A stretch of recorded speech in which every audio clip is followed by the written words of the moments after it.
Bonjour et bienvenue dans ce deep dive où l'on regarde un peu vers le ciel aujourd'hui.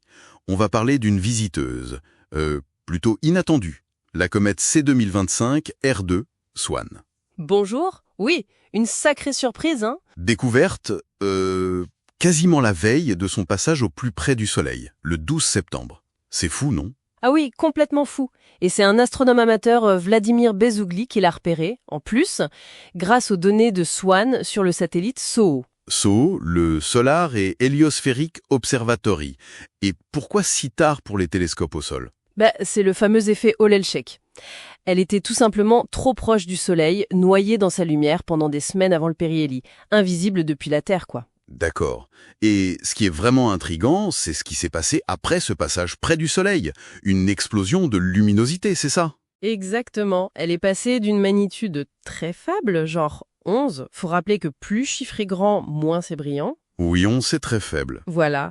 Et elle est montée à environ 6.0 en quelques semaines à peine. C'est énorme. Donc, notre mission aujourd'hui, essayer de comprendre cette apparition soudaine, ce sursaut, et ce qui rend cette comète intéressante. Alors, cette augmentation de luminosité. L'hypothèse principale, c'est une sorte d'explosion post-périhélie. En gros, la chaleur intense du Soleil a fait vaporiser massivement et très vite les glaces volatiles. Les glaces d'eau, de CO2, de CO, qui étaient piégées dedans. C'est ça. À la surface ou juste en dessous, ça a libéré beaucoup de gaz et de poussière d'un coup. Et ça fait penser aux comètes dites dynamiquement nouvelles, non? Celles qui arriveraient tout droit du nuage de Oort pour la première fois. Tout à fait. C'est une explication très plausible. Leur surface n'a jamais été chauffée par le Soleil, donc elle réagit beaucoup plus violemment. Et c'est là tout l'intérêt scientifique, j'imagine.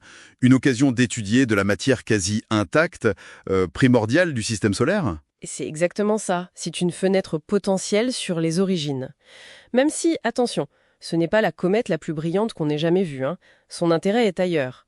Là, mi-septembre, elle est entre 6.0 et 7.4 en magnitude. Et on espère un pic à combien tout?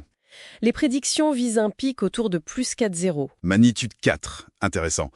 Parlons un peu de son voyage. Elle vient de loin, donc? Orbite très allongée. Oui, excentricité proche de 1, typique du nuage de Oort. Son point le plus proche du Soleil, le périhélie, c'était à 0,5 unités astronomiques, la moitié de la distance Terre-Soleil, en gros. D'accord. Alors il y a cette histoire de période orbitale. Ah oui, alors là, c'est vertigineux.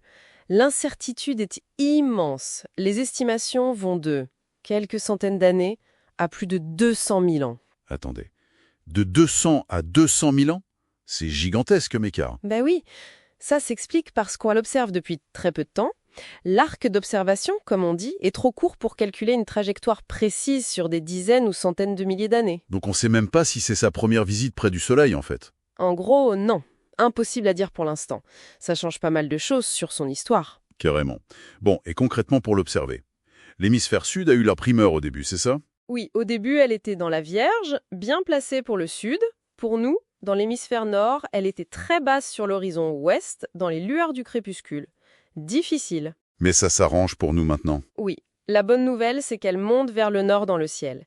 Elle va traverser le plan de l'écliptique le 28 septembre. Ensuite, elle passera par la Balance, puis le Scorpion vers le 10 octobre et Ophiuchus vers le 12. Donc, le moment clé, c'est octobre. Oui, octobre, c'est vraiment la période à surveiller. Surtout qu'elle sera au plus près de la Terre, c'est le périgée le 19 octobre, à environ 39 millions de kilomètres. Pas si loin à l'échelle cosmique. Relativement proche, oui. Et si elle atteint cette fameuse magnitude plus 4.0, alors là, elle devrait être facile à voir aux jumelles et peut-être, je dis bien peut-être, visible à l'œil nu si on est dans un endroit bien sombre, loin des villes. Croisons les doigts. Il y avait aussi cette rumeur-là, une possible pluie de météores, les Swanides. Ah oui, alors ça c'est très spéculatif. La Terre va croiser le plan de l'orbite de la comète autour du 5 octobre. Théoriquement, si elle a laissé assez de poussière, on pourrait voir quelques étoiles filantes. Mais il faut pas trop rêver, quoi. Voilà, il faut vraiment insister, ce n'est pas du tout garanti. Mieux vaut ne pas s'attendre à un grand spectacle de ce côté-là. Compris. Et pour la comparer à d'autres comètes connues, Halley, Hale-Bopp. Alors rien à voir avec Halley, qui a une période courte, bien connue, prévisible, et elle ne sera pas aussi spectaculaire visuellement que Hale-Bopp en 97, qui était une grande comète. C'était quelque chose, Hale-Bopp. Ah oui, non, C2025 R2 SWN est plus modeste, mais son intérêt scientifique vient de cette activité soudaine, cette explosion. Et un point positif, elle n'a pas l'air de se désintégrer pour l'instant, ce qui arrive parfois. Bon, donc pour résumer, découverte surprise in extremis, une explosion de lumière après son passage près du Soleil qui passionne les chercheurs, et une fenêtre d'observation qui s'ouvre pour nous dans l'hémisphère nord. C'est ça. Avec un potentiel maximum en octobre, surtout vers le 19 quand elle sera au plus près. Exactement.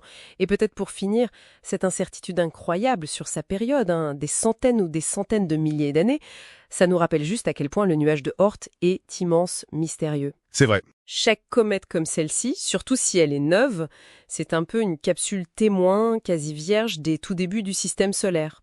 On en a juste un aperçu fugace avant qu'elle ne reparte dans le noir pour une éternité à notre échelle. Ça donne le vertige.